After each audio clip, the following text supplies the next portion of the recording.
বোমা হামলা হুমকির বিষয়ে হোয়াটসঅ্যাপে পাকিস্তানি নম্বর থেকে একটি বার্তা পাওয়া গেছে বলে জানিয়েছেন বেসামরিক বিমান চলাচল কর্তৃপক্ষের chairman air vice marshal Mohammad Manzur Kabir Bhuiyan. 2015 সালে কুমিল্লার 14 গ্রামে দায়ের করা নাশকতার এক মামলা থেকে বিএনপি চেয়ারপারসন খালেদা জিয়াকে অব্যাহতি দিয়েছে আদালত। চট্টগ্রামে হারিয়ে যাওয়ার 8 ঘন্টার মধ্যে ব্রিটিশ দম্পতির পাসপোর্ট সহ ব্যাগ উদ্ধার করেছে পুলিশ। উদ্ধারের পর ব্যাগটি তাদের কাছে হস্তান্তর করা হয়েছে। লক্ষ্মীপুরে দ্রুতগামী ডাম ট্রাক চাপায় ব্যাটারি চালিত অটোরিকশার 2 যাত্রী নিহত হয়েছেন। এ সময় আহত হন 2 জন। 2018 সালের রাতের ভোটের সঙ্গে জড়িতদের বিরুদ্ধে অনুসন্ধান শুরু হয়েছে।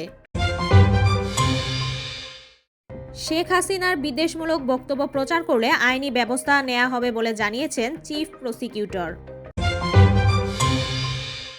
খাগড়াছড়ির দুর্গম পাহাড়ে আইন শৃঙ্খলা রক্ষায় নিয়োজিত 32 ফিল্ড রেজিমেন্ট আর্টিলারি লক্ষ্মীছড়ি সেনা জোনের উদ্যোগে অসহায় হতদরিদ্রদের মাঝে মানবিক সহায়তা দেওয়া হয়েছে।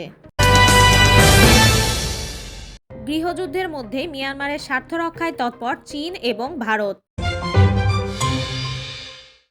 আবারও দাবানল দেখা দিয়েছে যুক্তরাষ্ট্রের ক্যালিফোর্নিয়ায়।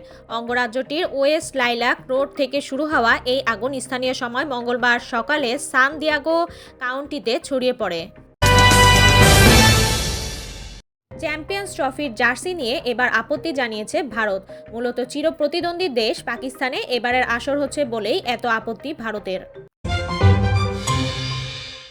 ওয়েস্ট ইন্ডিজের কাছে প্রথম ম্যাচে উড়ে গেছে বাংলাদেশ নারী দল। তবে দ্বিতীয় ওয়ানডেতে ঘুরে দাঁড়িয়েছে নিগার সুলতানারা। দ্বিতীয় ওয়ানডেতে ওয়েস্ট ইন্ডিজকে সহজে হারিয়ে সিরিজের সমতা আনলো বাংলাদেশ। আপনারা এতক্ষণ দেখছিলেন সুরমা টিভি 24 এর আজকে শীর্ষ সংবাদ। উপস্থাপনায় ছিলাম আমি সুমাইয়া তাসনিম।